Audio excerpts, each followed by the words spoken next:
আমি এই মুহূর্তে চন্দনদা আপনার কাছে আসছি, আমি ফিরদৌস শামীমও হাসছেন। ফিরদৌস দা আপনি হাসছেন কেন? কালকে তো আপনার বড় মামলা, 26,000 ছেলেমেয়ের চাকরির মামলা, কেউ কিচ্ছু জানে না, আমরাও জানি না 26,000 ছেলেমেয়ের কি হবে, আপনি হাসছেন। আপনি সৌগত রায়কে শুনলেন না? আমি শুনলাম বলে একটু হাসলাম, মানে এবং বেশ হাসি পাচ্ছিল এই ভেবেই। এখানে তিনটে ক্যারেক্টারের নাম বারবার উল্লেখ হচ্ছিল, একটা হচ্ছে মদন মিত্র, দ্বিতীয় হচ্ছে সৌগত রায়, আর তৃতীয় হচ্ছে জয়ন্ত। এই মদন মিত্র এবং এই সৌগত রায়কে আমরা এর আগে দেখেছি হাত পেতে টাকা নিতে। তখন মমতা বন্দ্যোপাধ্যায় কি বলেছিলেন, যে আগে জানলে আমি এদের টিকিট দিতাম না। এই কথা বলার পরেও মমতা বন্দ্যোপাধ্যায় এদেরকে দুবার করে টিকিট দিয়ে দিলেন। এবার বলি, এই জয়ন্ত সিং বা এই শাহজাহান বা ধরুন এই শওকত, এই যে ধরুন পাড়ায় পাড়ায় তৈরি করা হয়েছে, বা জাহাঙ্গীর, এদের কেন তৈরি করা হয়েছে এবং আসলে এর পিছনে যুক্তি কি? আসলে তৃণমূল কংগ্রেস নামক এই রাজনৈতিক দলটি আর কোনো রাজনৈতিক দল নেই। এটা মোটামুটি বলতে পারেন একটা মঞ্চে পরিণত হয়েছে, যেখান থেকে করে কমে খাওয়া যাবে। এখন বিভিন্ন করে কর্মে খাওয়ার বিভিন্ন স্তর আছে। যে একটা স্তরে হয়তো দেখবেন যে বড় নেতারা আছেন, তারা ওই যে বলছিলেন না, জায়েন্ট অনেকটা বেড়ে গেছে, মানে যতটা পর্যন্ত কন্ট্রোল করা যাচ্ছিল ততটা পর্যন্ত বেড়ে গেলে ঠিক ছিল। কিন্তু যখন কন্ট্রোলের বাইরে হয়ে গেছে, একসময় মমতা বন্দ্যোপাধ্যায় থানা থেকে অপরাধী ছাড়িয়ে এনে কি বলেছিলেন যে আমরা গুন্ডা কন্ট্রোল করি, আমি গুন্ডা কন্ট্রোল করি। এখন সমস্যা হয়ে গেছে, গুন্ডারা প্রশাসনকে কন্ট্রোল করতে শুরু করেছে। বাঘের পিঠে চড়া সহজ, কিন্তু বাঘের পিঠ থেকে নামতে গেলে হালুম করে খাবে না। ওরা তো সরি বলছেন, ওরা তো ক্ষমা চাইছেন। ফিরদৌস শামীম ওরা ক্ষমা চেয়ে বলছেন যা হয়েছে ভুল হয়ে গেছে। সৌগতরা এখনো বললেন কিছুক্ষণ আগে, আজ থেকে হবে না, আজ থেকে বদলে যাবে। কিছু প্রমোটার এদেরকে মাথায় করে রেখে দিয়েছিল। আচ্ছা, সেই প্রমোটার গুলোকে মাথায় করে রেখেছিল, সেই প্রমোটার গুলোকে আইডেন্টিফাই করেছেন? আমি বলছি যে ধরুন, আমি এই তর্কের খাতিরে কিছুক্ষণের জন্য বলে যাই যে জয়ন্ত সিং তৃণমূল ছিল, সিপিএম ছিল, বিজেপি ছিল, এই তর্কের কোনো অবতারণা করার কোনো জায়গাই নেই। আচ্ছা, এই প্রশাসনটা কে চালাচ্ছেন? রাজ্য প্রশাসন, রাজ্য সরকার, ল এন্ড অর্ডার কার দায়িত্ব? স্টেট পুলিশ কি করছিল? যাদের উপর এই দায়িত্ব ন্যস্ত আছে যে তুমি এলাকার শান্তি শৃঙ্খলা বজায় রাখবে, ক্লাবের ভিতরে ঢুকিয়ে তারা মারছে। 2021 সালের ভিডিও যদি আমি তর্কের খাতিরে ধরে নিই, তাহলে 2021 থেকে 2024 পর্যন্ত কেউ অভিযোগ না করলে কি করে সামনে আসবে? এটা কোনো কথা নাকি? জায়গায় জায়গায় পুলিশ থাকে নাকি? পুলিশ ব্যবস্থা গ্রহণ করতে পারে। সামনে আসতে হবে। যে কোনো অপরাধ আপনি জানেন না, মিথ্যা কথা বলবেন না। না না, মিথ্যা কথা বলছি না, আমি জানতে চাইছি আপনার কাছে। পুলিশ সুমোটো আরে কে কোথায় কোন অপরাধ করছে? এটা পুলিশ কোনায় কোনায় থাকে। হ্যাঁ, থাকতে হবে। পুলিশের লোক WhatsApp, Facebook post, Twitter post, police এক এক করে না জানাটা কোনো অপরাধ নয়। শুনে নিন, যদি সেই পুলিশ যদি বলে আমার কাছে তথ্য ছিল না, তাহলে প্রথম প্রশ্ন আসে যে তাহলে গোটা রাজ্য জুড়ে এমন একটা সরকার চলছে যে গোটা রাজ্য জুড়ে চাকরি চুরি হয়, তার তথ্য থাকে না। জয়ন্ত সিং তৈরি হয়, তার তথ্য থাকে না। কি তথ্য থাকে তাহলে প্রশাসনটা আছে কোথায়? প্রথম প্রশ্ন। দ্বিতীয় প্রশ্ন, যদি তথ্য থাকা সত্ত্বেও যদি বলেন যে শুধুমাত্র অভিযোগ রুজু করলে তবেই ব্যবস্থা নেব, তাহলে বলবো যে এদের আইন সম্পর্কে, এদের প্রশাসন সম্পর্কে, এদের পুলিশ প্রশাসন সম্পর্কে বিন্দুমাত্র ধারণা নেই।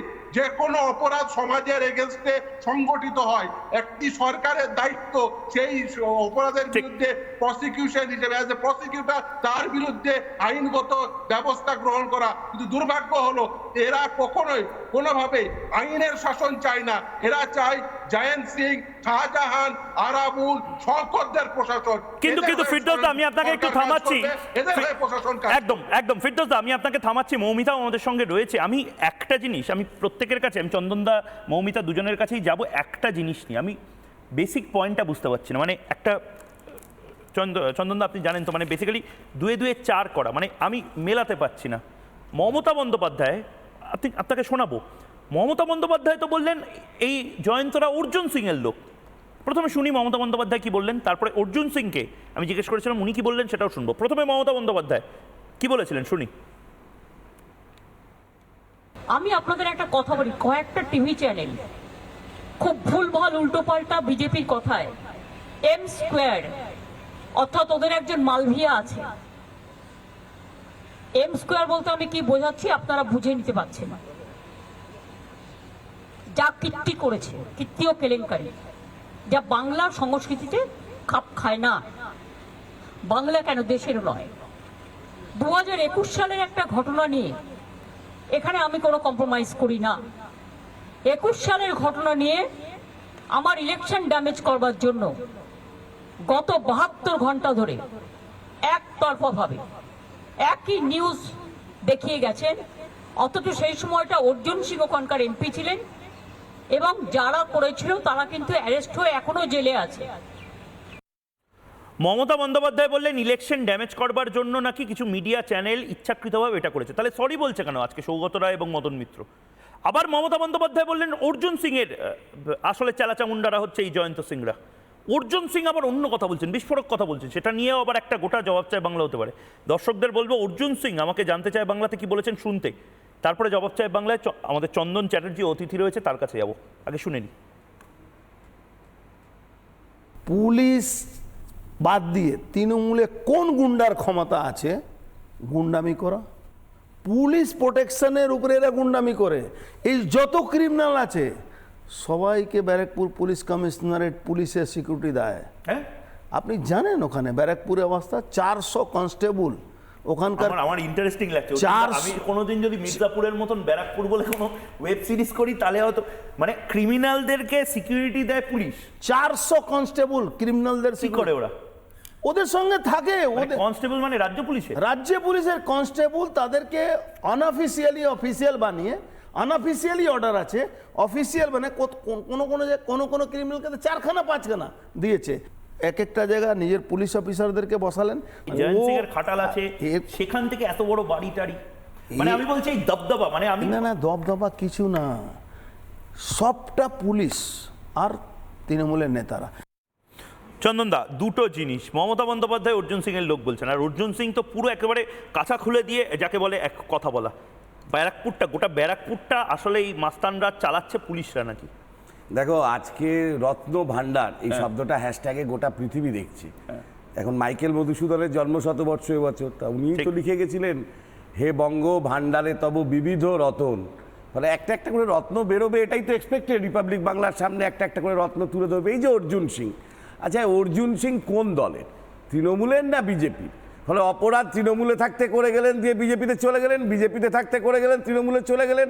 লোকটা তো একই। তো তৃণমূল কংগ্রেসের নেত্রী আজকে অর্জুনের দিকে বলুন, আর কালকে অর্জুন আবার ঘরে চলে আসুক, একই কথা। যেমন কৃষ্ণ কল্যাণী যদি কোনো অপরাধ অতীতে করে থাকে, তা আজকে তো তিনি তৃণমূলের ঘরের লোক, কালকে আগামী দিনে আবার বিজেপিতে চলে যাবেন। ফলে এগুলোর মধ্যে খুব একটা ঢুকো না। আমি ইন্টারেস্টিংলি তোমায় বলছি যে সৌগত রায় একজন অধ্যাপক মানুষ। প্রত্যেকবার উনি একটা করে নতুন নতুন জিনিস, অধ্যাপক মানে পড়াশুনো করেছেন, আবিষ্কার করেন। বোমার ফর্মুলা ওনার বিখ্যাত আবিষ্কার ছিল। দ্বিতীয় হচ্ছে কি করে মানুষের বিরোধীদের গায়ের চামড়া দিয়ে ভালো জুতো তৈরি করা যায়, যেরকম উনি ফর্মুলা দিয়েছিলেন। তৃতীয়, আজকে দেখলাম একটা নতুন ফর্মুলা দিলেন, আরবান মাস্তান রুরাল মাস্তান। উনি স্বীকার করলেন যে শাহজাহান, জেসিবি এরা রুরাল মাস্তান, আর আরবান মাস্তান হচ্ছে জয়ন্ত আরো ব্লা ব্লা ব্লা যারা আছে। এটা একটা সত্যি সমাজবিজ্ঞানের ভাষায় সত্যি একটা নতুন জিনিস যোগ করলেন। চতুর্থ একটা জিনিস যোগ করেছেন, তুমি কি খেয়াল করেছো? শোনো তাহলে, বেশি বাড়লে বিপদ, কম করলে ঠিক আছে। বেশি বাড়লে বিপদটা কোট আনকোট। তাহলে আমার বক্তব্য হচ্ছে যে কম থেকেই তো লোকে বেশির দিকে যায়। তাহলে কমে যদি আপনি না থামান, সব জিনিস বেশির দিকে যাবে, ওখানে বোমা ফাটবে, এখানে লোকের বাড়ি লুট হবে, জমি লুট হবে, শহরের বিভিন্ন জায়গায় যে ইকোসিস্টেমটা গড়ে উঠেছে, যার মাঝখানে এই সমস্ত গুন্ডা, প্রমোটার, রাজ এবং তোলাবাজরা রয়েছে, তাদেরকে কেন্দ্র করেই তো আপনার এই ইকোসিস্টেমটা চলছে। এর ওপরে কাউন্সিলর, তার উপরে এমপি, এমএলএ, এরা ভোট তো বাংলায় ভূত চতুর্দশী। ভোট তো এই তো উপনির্বাচন হলো, 72% ভোট, ভূত চতুর্দশী। সমস্ত মৃত মানুষ ভোটের উপনির্বাচনের দিন ভূত চতুর্দশীতে পরিণত করে 72% ভোট পেয়ে আজকে তৃণমূল কংগ্রেসের লজ্জা করছে না? এই ভোট বাহিনীকে পরিচালনা করার জন্যই তো এদেরকে সারা বছর পুষতে হয়। তার জন্যই তো গেরস্তকে প্রতিটা স্কোয়ার ফুটে দাম গুনে গুনে এমএলএ, এমপি, মন্ত্রী, কাউন্সিলর, প্রমোটাররা বলছে আপনি দেখুন মাটির নিচে থেকে পাথর, কয়লা এরা তুলছে, মাটির ওপর থেকে ইছামতি দুধার থেকে মাটি তুলছে, নদীগুলো থেকে বালি তুলছে, সেই মাল নিয়ে এসে প্রমোটাররা মাল তৈরি করছে, আর 6,000, 7,000, 8,000 করে গেরস্ত ঋণ করে নিজের সোনা বিক্রি করে ফ্ল্যাট নিচ্ছেন, আর সেই পয়সাতে ফুটানি করছেন। আর তৃণমূল কংগ্রেসের নেতারা 2 হাতে টাকা লুটছেন, আর ভোটের দিন ভূত চতুর্দশী করার জন্য এদেরকে রেখে দিয়েছেন। সব শেষে বলি, আচ্ছা সৌগতবাবু, আপনি দমদমের এমপি, যেসব কারখানা তার দুদিকে চারদিকে যত জমি ছিল, যেসবের কারখানা এখনো মামলা নিয়ে চলছে, সেটা নিয়ে সেই জমিগুলো দখল হয়ে গেল কি করে? আপনি বলতে পারেন গোটা দমদম অঞ্চলে, গোটা দমদম অঞ্চলের ভেতরে যতগুলো জায়গায় ফাঁকা জমি, খেলার মাঠ, সেগুলো ভরাট হচ্ছে কি করে, সেগুলো তো দখল হচ্ছে কি করে? আপনি এমপি হিসেবে কি আপনার দায়িত্ব পালন করছেন না? শুধু তাই না চন্দনদা, যেহেতু আমি মৌমিতার কাছে যাব, কিন্তু তার আগে আমি 3টে প্রশ্ন করেছিলাম, বাংলার মানুষকে 3টে প্রশ্ন করেছিলাম, আপনাদেরকেও সেই প্রশ্নগুলো করছি। প্রশ্ন 1, সেই প্রশ্ন 1টা একবার ময়ূকের প্রশ্নটা দেখাই, চন্দনদার থেকে উত্তর নিয়ে, এবং তারপরে মৌমিতার কাছে প্রশ্ন 2 নিয়ে যাব। প্রশ্ন 1 এই মুহূর্তে, ভুল স্বীকার না নজর ঘোরানো, চন্দনদা।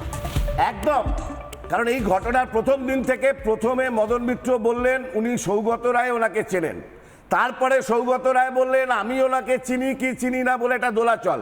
তারপরে যখন পুরো কাহিনী বেরোতে শুরু করছে, মদন মিত্রর পুত্রবধূ তার সঙ্গে ছবি আছে, পুত্রের সঙ্গে ছবি আছে, মদনবাবুর সঙ্গে ছবি আছে, সৌগতবাবুর সঙ্গে ছবি আছে, তখন মিলে এটা ড্যামেজ কন্ট্রোল করার চেষ্টা করছে। কিন্তু এটা হচ্ছে একদম ওপরের অংশটা, তলায় এরকম হাজার হাজার জ্যান্ত, হাজার হাজার লাখে লাখে বিভিন্ন পাড়ায় ছড়িয়ে রয়েছে। এরাই সেই পাড়ার উচিত শিক্ষামন্ত্রী, যারা জনগণকে, বিরোধীদেরকে উচিত শিক্ষা দেওয়ার জন্য ভোটের দিন বেরিয়ে পড়ে সারা বছর মাস্তানি করে। একদম। আমি